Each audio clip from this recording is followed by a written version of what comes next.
ನಮಸ್ಕಾರ ಎಲ್ಲರೂ ಆರಾಮಿದ್ದಾರೆ ಅಂತ ಅನ್ಕೊಳ್ತೀನಿ. ನಿನ್ನೆ ನಾನೊಂದು ಮದುವೆಗೆ ಹೋಗಿದ್ದೆ. ಆ ಮದುವೆಗೆ ನಾನು ತುಂಬಾ ಮುಖ್ಯವಾಗಿ ಗಮನಿಸಿದ ಏನಂದ್ರೆ ಎಂಪ್ಲಾಯೀಸ್ ತುಂಬಾ ಅನ್ಯೋನ್ಯವಾಗಿದ್ದಾರೆ. ಆ ಎಂಪ್ಲಾಯೀಸ್ ವರ್ಕ್ ಮಾಡ್ತಿರೋದು ಏನಂದ್ರೆ ಅವ್ರ ವರ್ಕ್ ಏನಂದ್ರೆ ನಾವು ಸಾವಯವ ಕಡಲೆಕಾಳಾಗಿರ್ಬೋದು ಅಥವಾ ಏನ್ ಹೇಳ್ತಾರೆ ತರಕಾರಿಗಳಾಗಿರ್ಬೋದು, ಇದೆಲ್ಲ ಅವರೇ ಬೆಳೆದು ನಮ್ಮ ರಾಜ್ಯಕ್ಕೆ ಬೇರೆ ರಾಜ್ಯಗಳಿಗೆ ಹೊರದೇಶಗಳನ್ನೆಲ್ಲ ಕಳಿಸ್ಕೊಡ್ತಾರೆ. ಸೊ ಇವ್ರದ್ದು ಒಂದು ಫ್ಯಾಕ್ಟ್ರಿ ಇದೆ, ಅಲ್ಲಿ ಆ ಫ್ಯಾಕ್ಟ್ರಿನಲ್ಲಿ ವರ್ಕ್ ಮಾಡೋ ಎಂಪ್ಲಾಯೀಸ್ ಇವರೆಲ್ಲ ಎಷ್ಟು ಒಂದು ಸಿಸ್ಟಮ್ಯಾಟಿಕ್ ಆಗಿ ಬೆಳ್ಕೊಂಡ್ ಬಂದಿದ್ದಾರೆ ಅಂತಾನೆ ಹೇಳ್ಬೋದು ಒಂದು.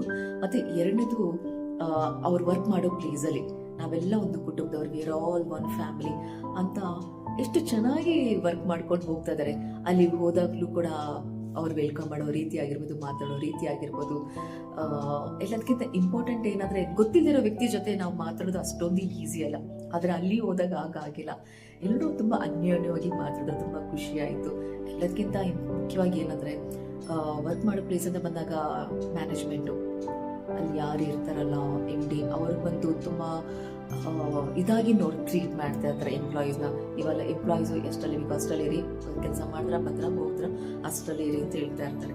ಆದ್ರೆ ಅವ್ರು ಹಾಗಲ್ಲ, ನಮ್ಮ ಕುಟುಂಬದವ್ರು, ನಮ್ಮ ಮನೆ ಮಕ್ಕಳು ಇವರಲ್ಲ ಅಂತೇಳಿ ಅಷ್ಟು ಚೆನ್ನಾಗಿ ಟ್ರೀಟ್ ಮಾಡ್ತಾರೆ ಅಲ್ಲೇ ಎಂಪ್ಲಾಯೀಸ್ಗೆ. ಪ್ರತಿಯೊಂದು ರೀತಿಯಲ್ಲಿ ಕೂಡ ಎಲ್ಲ ಫೆಸಿಲಿಟೀಸ್, ಎಲ್ಲ ಅನುಕೂಲಗಳು ಕೂಡ ಮಾಡ್ಕೊಂಡಿದ್ದಾರೆ. ಸರಿ, ಇದೇ ಬೇಕಾಗಿರೋದು ಎಂಪ್ಲಾಯೀಸ್ಗೂ ಮತ್ತೆ MDಗೂ. ಸೊ ಇದು ಬೇಕಾಗಿರೋ ಒಂದು ಬಾಂಡಿಂಗ್. MD ಒಬ್ಬರು ಚೆನ್ನಾಗಿತ್ತಂದ್ರೆ ಎಂಪ್ಲಾಯೀಸ್ ತುಂಬಾ ಖುಷಿಯಾಗಿ ವರ್ಕ್ ಮಾಡ್ತಾರೆ. ಸ್ಯಾಲ್ರಿ ಕಡಿಮೆ ಇದ್ರೂ ಪರವಾಗಿಲ್ಲ, ಅಲ್ಲಿ ಇವತ್ತಲ್ಲ ನಾಳೆ ಹೋಗ್ತಾ ಸ್ಯಾಲ್ರಿ ಇನ್ಕ್ರೀಸ್ ಆಗುತ್ತೆ. ಆದರೆ ನಾವು ವರ್ಕ್ ಮಾಡೋ ಪ್ಲೇಸ್ ಯಾವತ್ತೇ ಆಗಲಿ ತುಂಬ ಮುಖ್ಯ. Environment is very very important. So ಅಲ್ಲಿ ವರ್ಕ್ ಮಾಡೋ ಜನಗಳಾಗಿರ್ಬೋದು, ಅಲ್ಲಿ ಕೆಲಸಗಳಾಗಿರ್ಬೋದು, ಇದೆಲ್ಲ ತುಂಬ ಮುಖ್ಯವಾಗಿ ಬೇಕಾಗುತ್ತೆ ನಮಗೆ.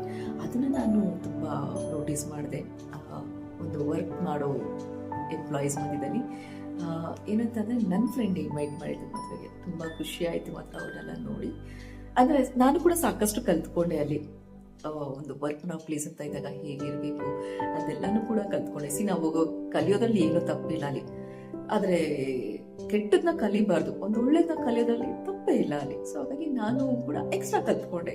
ಸೊ ಒಂದು ಗೊತ್ತಿಲ್ಲದಿರೋ ಜನಗಳು ಬಂದಾಗ ಅವ್ರ ಜೊತೆ ನಾವು ಹೇಗೆ ಮಾತಾಡಬೇಕು, ಹೇಗೆ ಅನ್ಯೋನ್ಯವಾಗಿರ್ಬೇಕು ಅನ್ನೋದನ್ನ ಸಾಕಷ್ಟು ಕಲಿತೆ. ಮತ್ತೆ ಅಲ್ಲಿ ಹುಡುಗ ಹುಡುಗಿಗೆ ವಿಶ್ ಮಾಡಕ್ಕೆ ಅಂತ ಹೋದಾಗ, ಸ್ಟೇಜ್ ಮೇಲೆ ಹೋದಾಗ ಹುಡುಗ ತಂದೆ ಎಷ್ಟು ಚೆನ್ನಾಗಿ ನಮ್ಮನ್ನ ವೆಲ್ಕಮ್ ಮಾಡ್ತಾರೆ, ನಮಸ್ಕಾರ ಮಾಡಿ ವೆಲ್ಕಮ್ ಮಾಡ್ತಾರೆ. ಕೆಲವೊಬ್ರು ಶೇಕ್ ಹ್ಯಾಂಡ್ ಕೊಟ್ಟು ಹಂಗೆ ಮಾಡ್ತಾರೆ. ಅವ್ರ ಲೈಫ್ ಸ್ಟೈಲಲ್ಲಿ ಮಾಡ್ಬೋದು. ಬಟ್ ನಾನು ನೋಟಿಸ್ ಮಾಡಿರೋ ಪ್ರಕಾರ ಎಲ್ರಿಗೂ ನಮಸ್ಕಾರ ಮಾಡ್ತಾ ಒಬ್ಬನ ಕೆಟ್ಟ ರೀತಿಯಲ್ಲಿ ನೋಡ್ದಿರಾ, ಎಂಪ್ಲಾಯ್ಸ್ನ ಕೆಟ್ಟ ರೀತಿಯಲ್ಲಿ ನೋಡ್ದಿರಾ ಎಷ್ಟು ಒಂದು ಅದ್ಭುತವಾಗಿ ಅವರು ವೆಲ್ಕಮ್ ಮಾಡಿದ್ರು, ಮತ್ತೆ ನಮಸ್ಕಾರ ಮಾಡಿ ಕರೆದ್ರು ಸ್ಟೇಜ್ ಮೇಲೆ. ಸೊ ಹೋಗಿ ವಿಶ್ ಮಾಡಿದಾಯ್ತು. ಮತ್ತೆ ಇನ್ನೊಂದು ಮುಖ್ಯವಾಗಿ ಏನಂದ್ರೆ ಹುಡುಗ ಒಂದು ಸ್ವಲ್ಪನೂ ಕೂಡ ಏನ್ ಹೇಳ್ತಾರೆ ಕೆಟ್ಟ ಒಂದು ಇದಿಲ್ಲ, ಅಂದ್ರೆ ದೌಲತ್ತಿಲ್ಲ, ನಾವು ಕೋಟಿಗೆ ಬಾಳ್ತಾ ಇದೀನಿ ಅಂತ ಒಂದು ದೌಲತ್ತು ಸ್ವಲ್ಪನೂ ಕೂಡ ಇಲ್ಲ ರೀ. ಸೊ ಸ್ಟೇಜ್ ಮೇಲೆ ಯಾರೇ ಬಂದ್ರು ಕೂಡ ಪ್ರತಿಯೊಬ್ಬರಿಗೂ ಕೂಡ ನಗ್ನಗ್ನ ಮಾತಾಡ್ತಾ ಅಷ್ಟೊಂದು ಪೇಷನ್ಸ್ ಆಗಿ ಎಲ್ಲರ ಜೊತೆ ಸೆಲ್ಫಿಗೆ ಅವಕಾಶ ಮಾಡಿಕೊಡ್ತಾ ಪ್ರತಿ ಒಂದು ವಿಚಾರದಲ್ಲೂ ಕೂಡ ತುಂಬಾ ಅನ್ಯಾಯವಾಗಿ ನಡ್ಕೊಂಡ್ರು. ಮತ್ತೆ ಜಾಸ್ತಿ ಆಡಂಬರ, ತುಂಬಾ ದೌಲತಾರಿ ಇಬ್ಬರನ್ನ ಗಂಡ ಹೆಂಡತಿ ಇಬ್ಬರನ್ನ ನೋಡಿಲ್ಲ, ನಾವೊಂದು ಕಪಲ್ಸ್ ನಾನು ನೋಡಿಲ್ಲ. ಅಷ್ಟೊಂದು ಅದ್ಭುತವಾಗಿತ್ತು ಮಾತ್ರ. ಆ ಒಂದು ಸ್ಟೇಜ್ ಫಿಯರ್ ಒಂದ್ ಸ್ವಲ್ಪ ಯಾರಿಗೂ ಇರ್ಲಿಲ್ಲ. ತುಂಬಾ ಜನ ಹಿಂದೆ ಮುಂದೆ ನೋಡ್ಕೊಂಡು ಅಯ್ಯೋ ಅವ್ರಂಗ್ ನೋಡ್ತಾರೆ ಹಿಂಗ್ ನೋಡ್ತಾರೆ ಅಂತ ಅದೆಲ್ಲ ಏನಿಲ್ಲ ರೀ. ಫುಲ್ ಕಂಪ್ಲೀಟ್ ಆಗಿ ಓಪನ್ ಮೈಂಡ್. ಸೊ ಅದ ಒಂಥರ we are all one family ಅನ್ನೋ ಫೀಲ್ ಬಂತು ಮಾತ್ರ ಅಲ್ಲಿ ಹೋದಾಗ, ಮದುವೆಗೆ ಹೋದಾಗ. ನಮಗೆ ಬೇಕಾಗಿರೋದು ಇದೆ. ನಾವು ಒಂದು ಕಡೆ ಹೋಗ್ಬೇಕು ಅಂದಾಗ ಎಲ್ರು ನಮ್ಮವರಾಗಿರ್ಬೇಕು, ನಾವು ಕೂಡ ಅವರಲ್ಲಿ ಒಬ್ಬರಾಗಿರ್ಬೇಕು.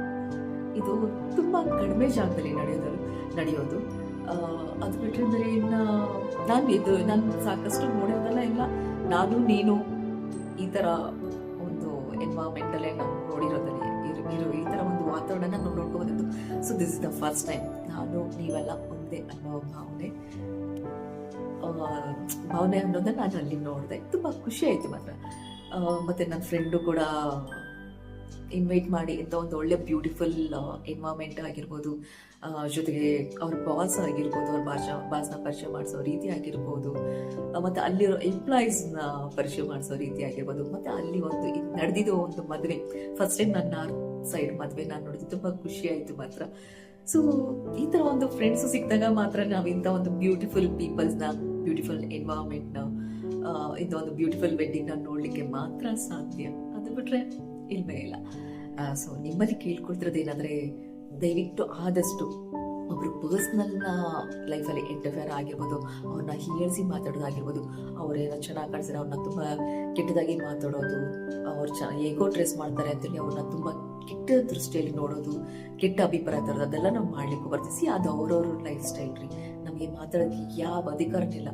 ನಮಗೆ ಅಧಿಕಾರ ಇರೋದು ಒಂದೇ ಒಂದು, ಬೇರೆಯವ್ರ ಜೊತೆ ನಾವು ಅವರಾಗಿ ಹೊಂದ್ಕೊಳ್ಳೋದಾಗಿರ್ಬೋದು, ಅವ್ರನ್ನ ಬೇರೆಯವ್ರಾಗಿ ನಮ್ಮವರು ಅಂತೇಳಿ ಒಂದು ಹೊಂದಾಣಿಕೆ ಮಾಡ್ಕೊಳ್ಳೋದಾಗಿರ್ಬೋದು. ಇಂಥ ಒಂದು ವಾತಾವರಣದಲ್ಲಿ ಮಾತ್ರ ನಾವು ಬೆಳ್ಕೊಳ್ತಾ ಹೋಗ್ಬೇಕು. ಆಗ ಮಾತ್ರನೇ ಅದೆಂಥ ಸಂಬಂಧಗಳಿರಲಿ ಖಂಡಿತ ಎಲ್ಲರೂ ನಮ್ಮವ್ರ ಥರ ನಾವು ನೋಡಲಿಕ್ಕೆ ಮಾತ್ರ ಸಾಧ್ಯ.